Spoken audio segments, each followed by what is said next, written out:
초등학교에서 온 한종덕 선생님이라고 합니다. 안녕하세요. 연sem이 한 9시 반쯤 도착해서 여러분 봤는데 반갑습니다. 그리고 그 바다톡톡 해양 과정을 선생님한테 의뢰가 들어와서 준비를 해서 여러분한테 오늘 말해줄 제 주제는 바다에도 나이가 있다라는 건데, 바다에도 나이가 있다라고 얘기하니까 그러면 뭐와 관련된 걸 것 같아요? 바다의 나이. 바다. 아니면 그 바다의 나이라고 하니까 나이에서 연결되는 단어가 뭔가 있을 것 같기도 한데, 그치? 그치, 바다의 생성, 어떻게 생겼나, 그리고 어떻게 만들어지고, 그 다음에 어떻게 이루어져 왔나에 대해서 얘기할 건데, 선생님이 바다의 나이, 바다의 역사라고 해서 자료를 찾다 보니까 연결되는 지점이 약간 과학적인 부분도 있고요. 그리고 그 외에 바다에 관련된 내용들을 오늘 좀 말씀을 드리도록 할게요. 자료 선생님 찾다 보니까 지구가 물의 행성이라는 별명이 있대요.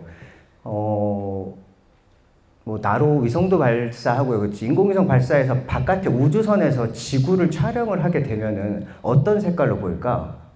나오는 것처럼 그렇죠. 파란색이 보이고, 그리고 파란색 말고도 어떤 색이 보여요? 뭐 갈색이나 노란색 부분이 있죠. 갈색이나 노란색 부분은 어떤 게 될까요? 그죠, 땅. 우리가 흔히 얘기하는 뭐 육지, 대륙을 얘기하겠고요. 그 다음에 파란 부분이 그렇죠, 물입니다. 그렇죠. 물 외에 뭐라고 얘기할 수 있을까? 물 말고 좀 더 구체적으로 그렇죠, 바다가 되겠죠, 그렇죠. 그래서 유일하게 물로 되어 있는 곳이고요. 이 안쪽에 있는 행성 2개 있는데 혹시 이름 아는 친구 있을까요? 그렇죠. 작은 거 수성, 그리고 지구랑 크기가 비슷한 금성이고요. 그 다음에 지구 오른쪽부터는 화성, 목성, 토성 이렇게 나가죠, 그렇지. 이따가 설명을 할 건데, 이 위치에 있기 때문에 지구에 뭐가 존재할 수 있다? 물이 존재할 수 있다. 물이 존재할 수 있다라는 건 곧 생명이 존재할 수 있다로 연결되는데, 설명을 들으면 이해할 수 있을 거예요. 그래서 지구의 표면은 전체 구로 되어 있는 지구의 표면 이상의 70%가 물로 구성되어 있다고 하고요. 이 중에 바다니까 바다는 짠물이 되겠죠, 그렇지? 구성됐다고요. 그러면 조금 더 들어가서 이 70% 물, 이걸 또 100으로 만들어 놓고 그 중에 바다가 혹시 얼만큼 양이 될까? 이거 5학년 넘은 친구들은 웬만하면 알 수도 있어요. 어딘가에서 배웠을 거야. 학교에서 배웠을 수도 있어요. 아는 친구 있어요, 혹시? 몇 퍼센트일까? 이 전체 물 중에 바닷물이 차지하는 비중이 얼마나 될까요? 80? 위로 올라가야 됩니다. 90? 더 가세요. 97입니다. 알겠죠? 97% 정도가 바닷물이래요. 그러면 나머지는 몇 퍼센트? 3%죠, 그렇지? 3%. 그럼 3%를 또 쪼개서 두 가지로 분류를 할 거예요. 하나는 우리나라에는 산 높이 올라가도 얼음이 존재하진 않잖아, 그렇지? 백두산 정도는 눈이 쌓여 있을 수 있는데요. 근데 엄청 높은 에베레스트 산이나 그런 산 가면 위에 뭐가 있어? 얼음이 있죠, 그렇지? 그걸 만년설이라고도 얘기하고요. 그리고 북극이나 남극에 가게 되면은요, 뭐가 있을까? 얼려져 있는, 그죠? 얼음이고요. 그걸 다른 말로 두 글자로 뭐라고 할까요? 빙하라고 합니다, 그렇죠? 그 빙하와 만년설을 합치면 2% 정도 된대요. 그럼 지구상에 남아 있는 물은 얼마나 될까요? 그러니까 우리가 평상시에 보고 듣는 수돗물, 수도꼭지 틀면 물 나오죠, 그렇지? 그죠? 대전청 가면은 물이 흐르고요, 그렇지? 그다음 강이 있잖아. 그게 합쳐서 몇 %밖에 안 될까요? 1%밖에 안 된다고 합니다, 그렇죠? 그 바닷물이 생각보다 어마어마한 양이라는 걸 알 수가 있겠고요. 우리가 사는 곳은 육지입니다, 그렇죠? 근데 물이 없이는 살 수가 없고요, 그렇지? 그리고 우리가 일반적으로 바닷물을 만나러 갈 때는 뭐 하러 갈 때야? 수영하러 가요. 그렇죠? 수영하러 가고 해수욕하러 가고요, 그렇지? 또는 바다에 나가서 잡힌 뭘? 물고기. 그렇죠? 물고기를 먹거나 이런 걸 쓰겠죠, 그렇지? 근데 그거 외에 인간이 활용할 수 있는 자원이나 생명체들이 엄청나게 많다고 합니다. 그래서 인류의 미래는 바다에 있다라고 많이 얘기를 하고요. 그리고 심지어 선생님이 자료를 찾다 보니까 발견한 건데, 그 바닷속에 살고 있는 생물들 있잖아요. 전체를 100으로 놓으면 아직까지 인간이 발견한 게 한 1% 정도밖에 안 된다고 그래요. 아직은. 그러니까 왜냐하면 땅도 파들어가는데 어렵잖아요, 그렇죠? 근데 바다는 내려갈 수 있는 방법이 더 어렵겠죠, 그렇지? 그래서 아직 발견되지 않은 부분이 많이 있다고 얘기하고요. 선생님이 준비한 주제가 바다의 나이에 관련된 거여서 바다의 나이를 측정한 뭐 어딘가 자료에서 그 인천 항만청인가 여기에 들어가서 찾은 자료인데 어떤 그 지질학자, 물리학자 두 분이 계산을 했는데 어떻게 계산을 했냐면 바다의 나이를 6,200만 년이라고 계산을 했대요. 그래서 어떻게 계산했냐고 보니까 단서를 소금으로 잡았습니다. 바닷물 마시면 어때요? 짜요. 조금 이따가 얘기하는데 짠맛도 나고 약간 어떤 맛도 나? 단짠이 아니에요. 약간 씁쓸한 맛도 나죠. 약간 그 찝찝하다고 해야 되나? 그런 맛도 난단 말이에요. 그렇죠? 근데 이 소금이 잘 생각해 보세요. 어딘가에서 만들어져서 소금의 물질이 나오겠지. 그렇지? 그게 바다에 쌓입니다. 근데 그게 바깥으로 다른 곳으로 갈 데가 있을까 없을까?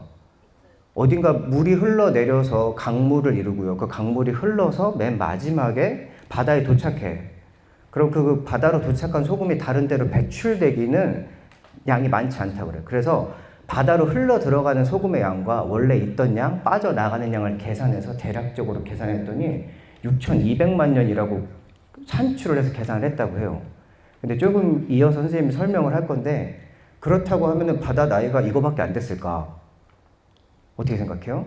그렇지 않겠죠, 그렇지? 그래서 한번 얘기를 해보도록 할게요.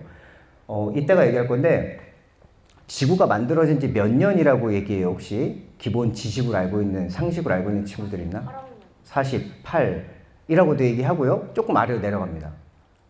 한 46억 년에서 45억 년 정도 때 지구가 생겼다고 하거든요.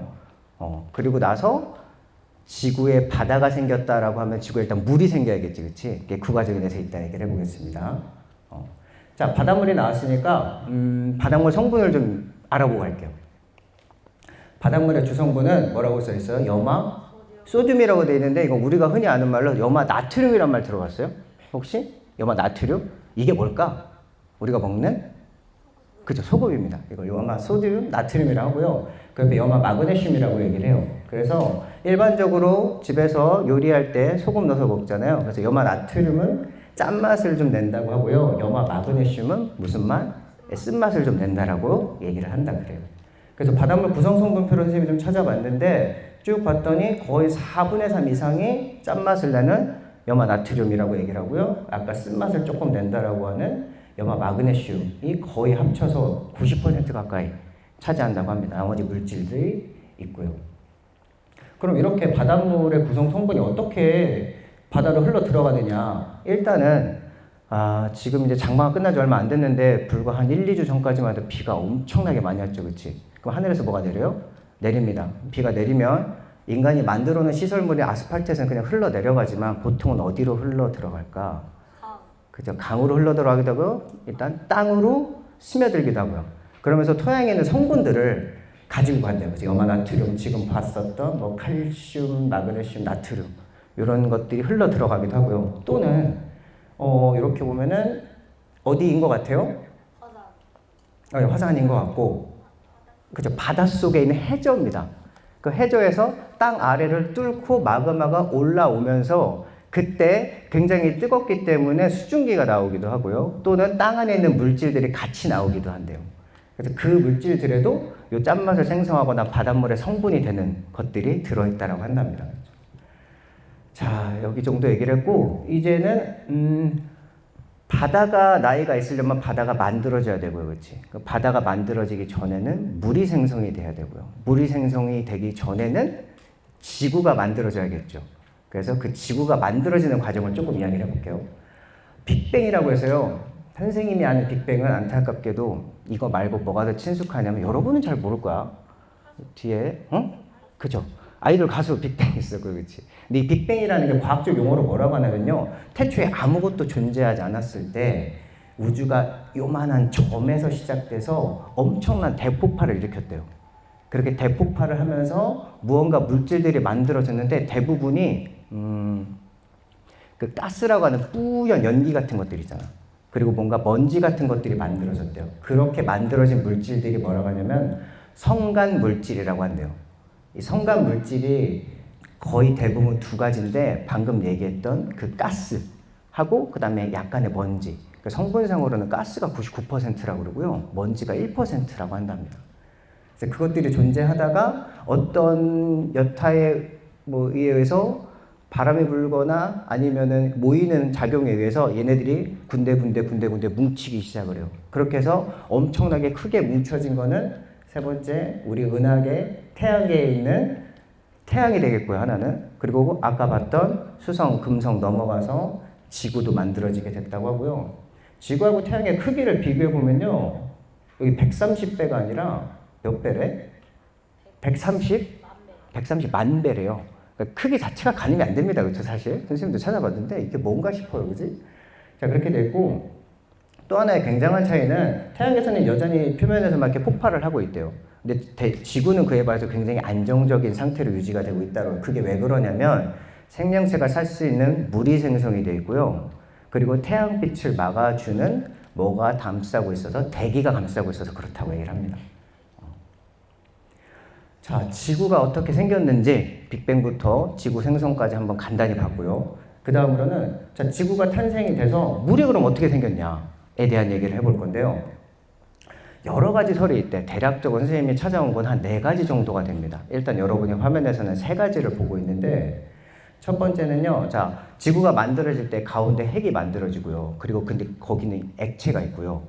근데 그 액체 위에 우리가 흔히 아는 용암, 마그마라고 하는 게 땅속에 있었대. 그게 지구 바깥으로 폭발을 하면서 무수히 많은 화산 폭발이 계속 이루어졌대. 우리는 지금 뉴스에서 보면은 어디서 폭발이 일어난다, 뭐한다고 하면은 그냥 어떤 화산이 폭발한다잖아. 이때는 그런 종류가 아니라 지구 전체 곳곳에서 수천 개, 수백 개의 화산들이 계속 폭발을 했대요.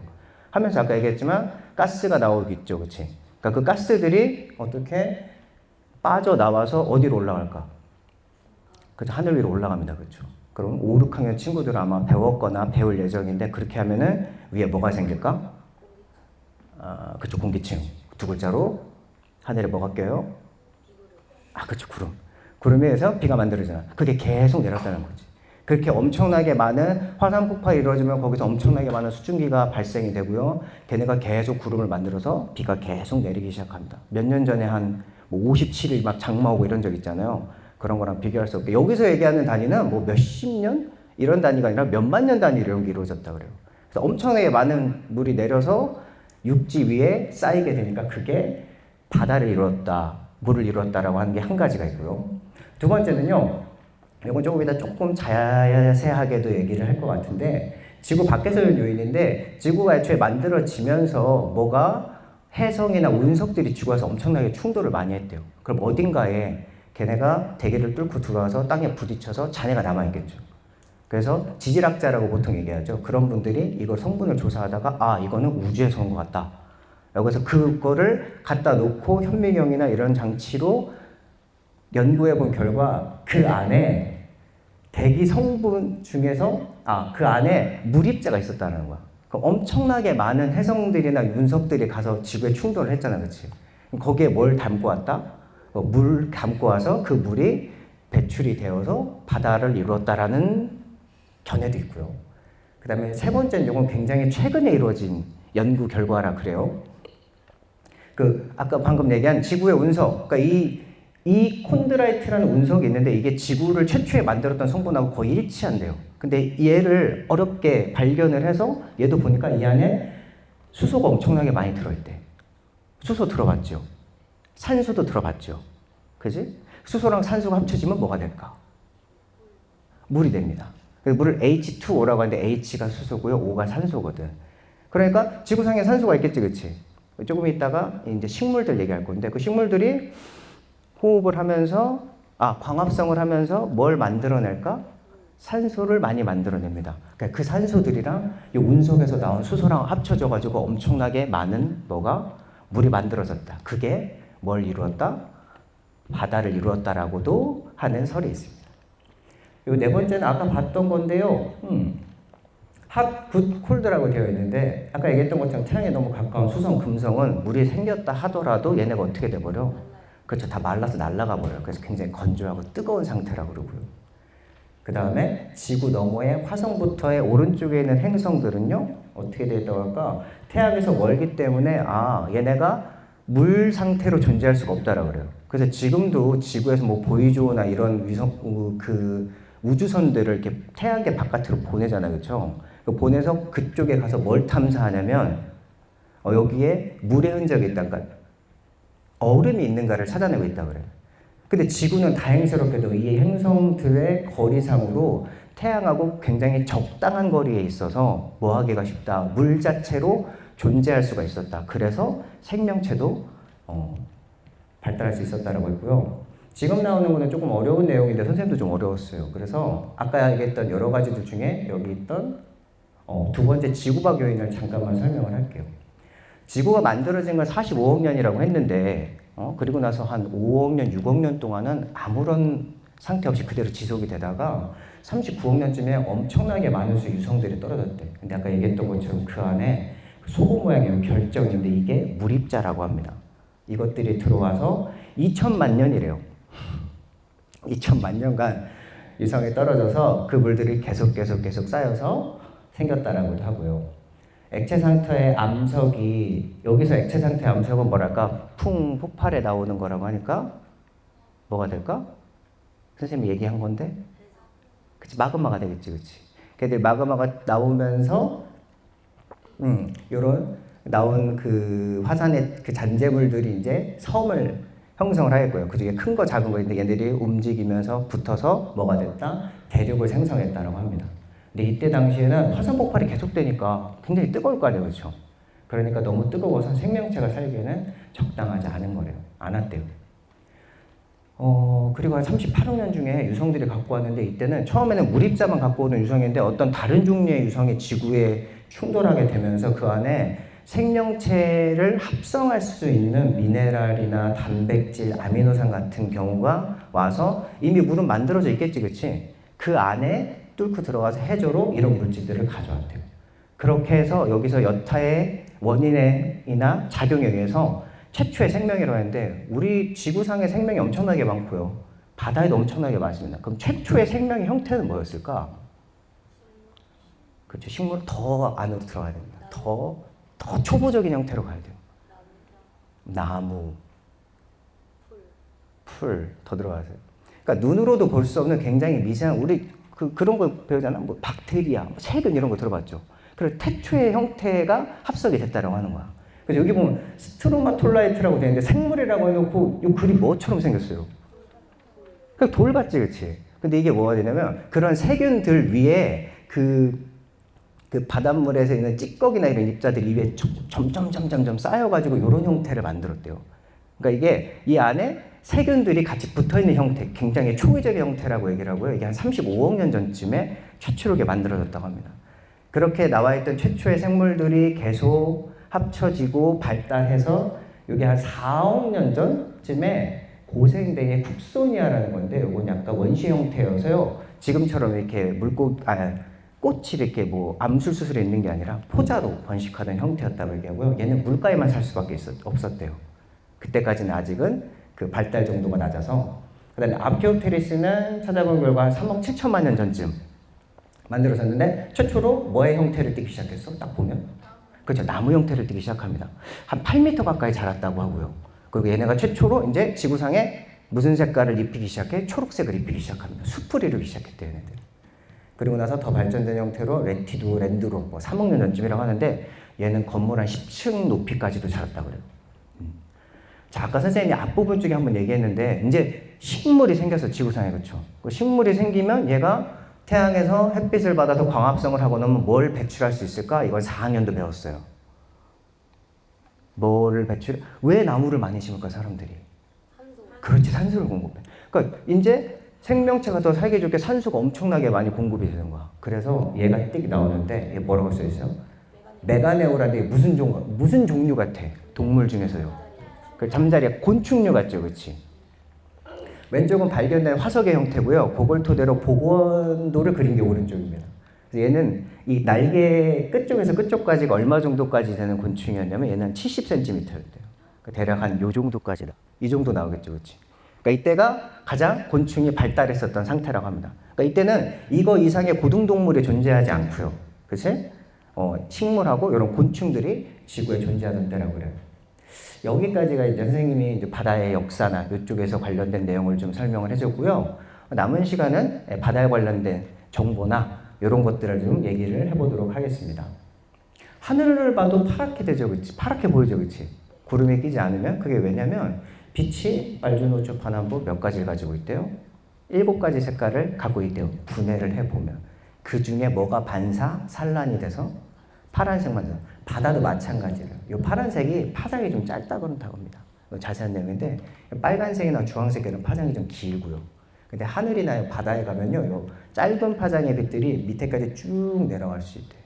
그래서 바다가 파란색을 유지하는 높이가 대략 한 150m라고 얘기하시는 분도 있고요.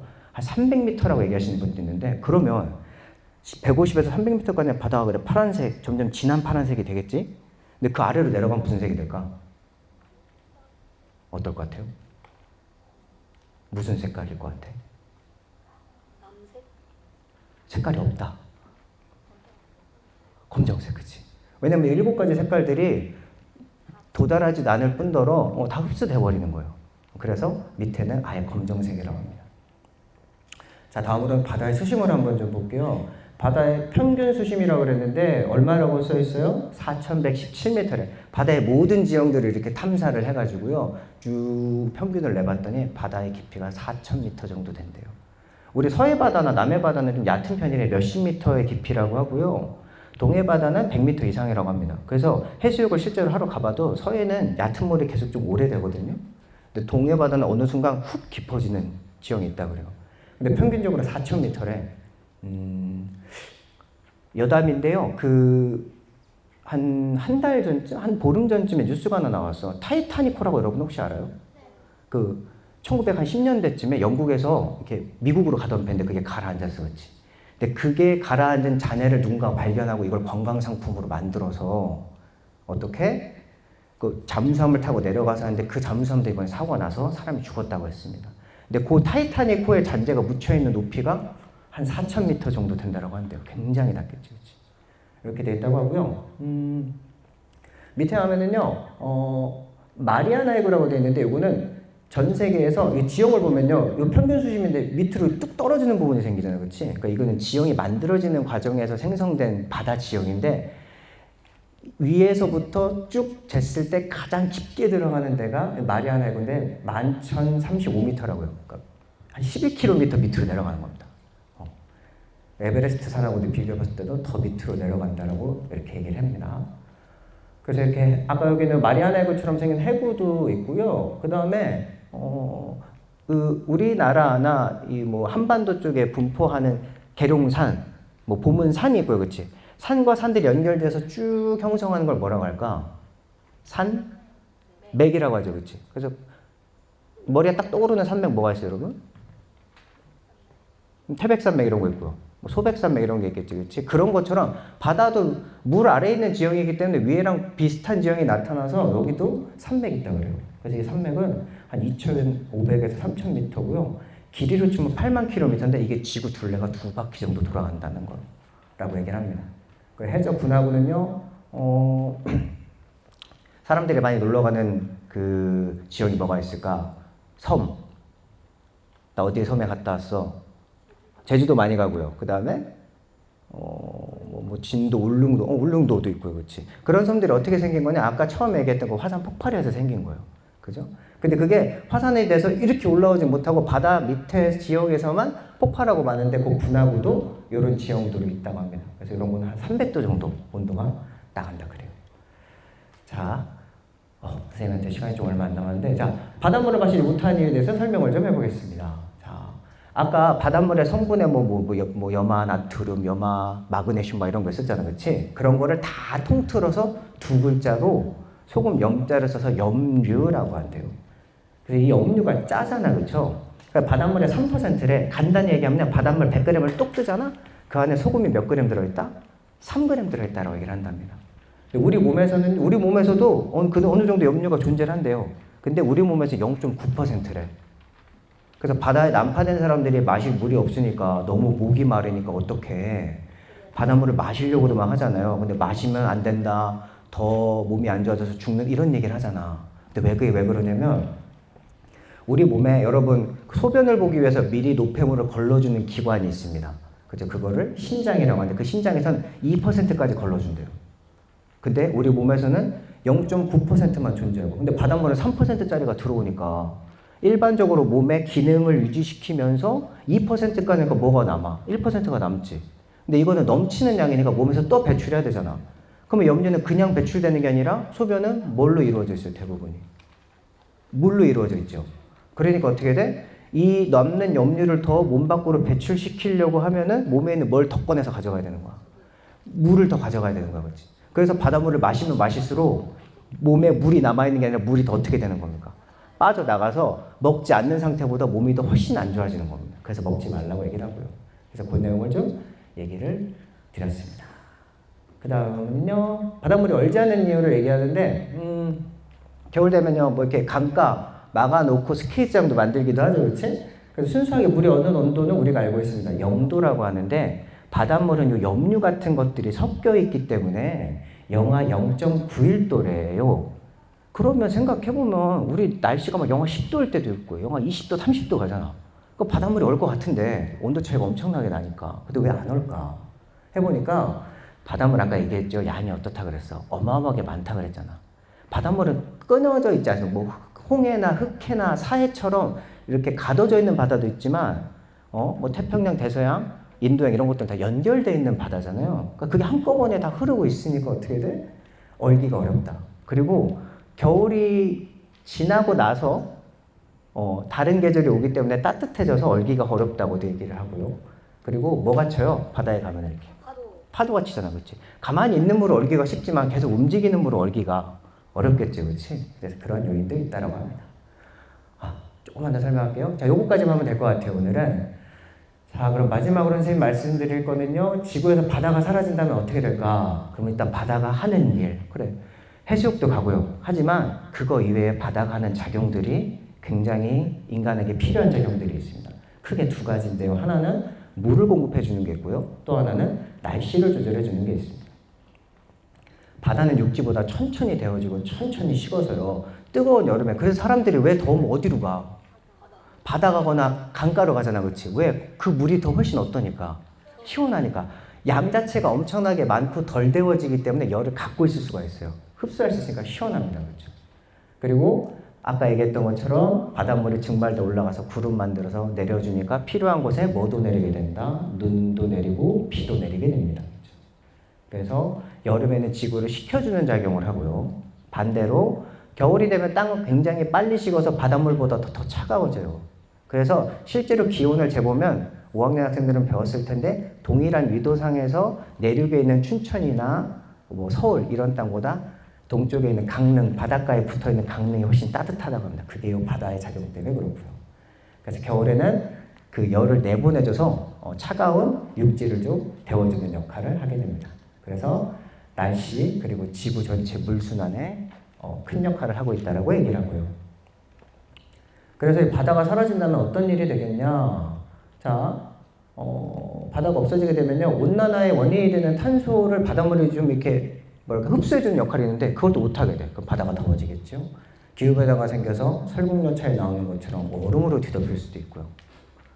화성처럼 어떻게 돼? 완전히 메말라 버려서 사람이 살 수 없는 환경이 될 거다 할 겁니다. 환경이 되기도 할 겁니다.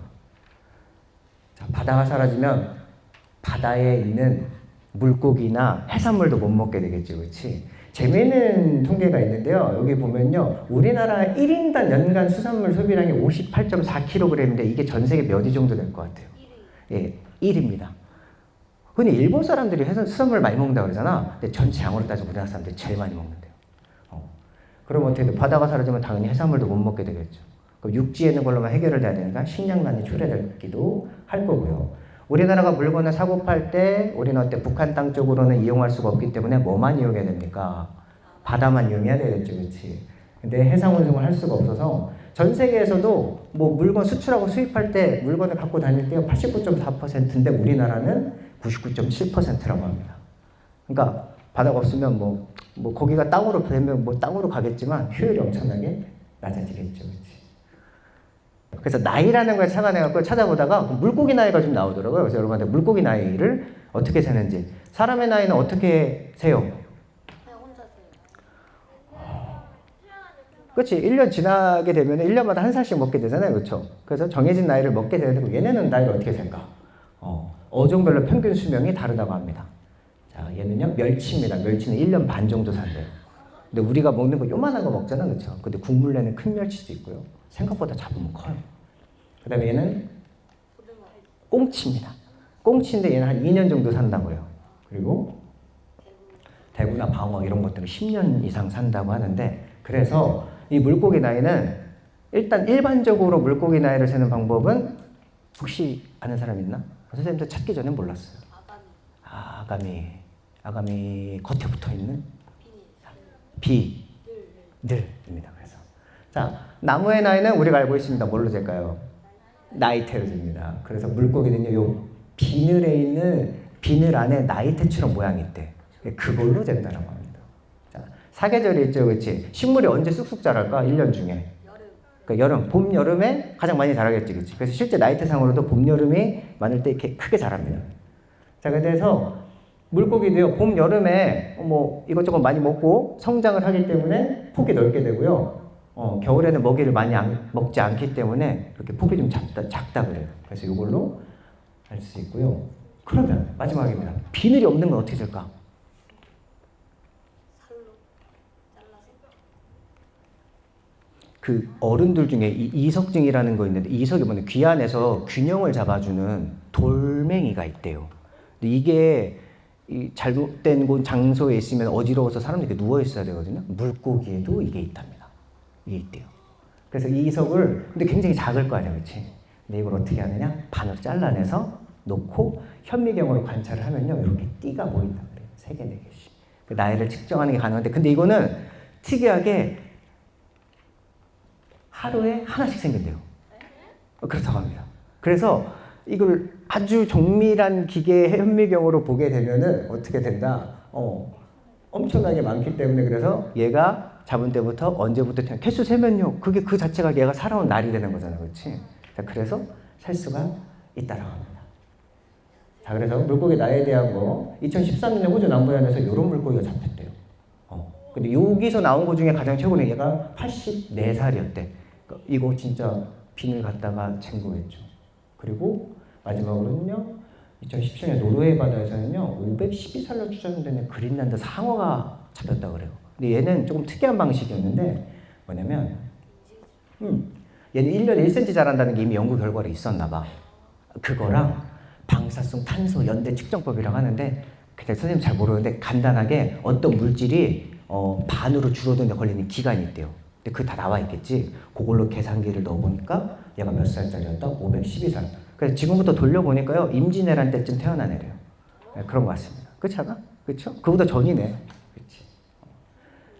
자, 그래서 오늘 선생님 바다의 나이는 몇 살일까부터 시작해봤고요.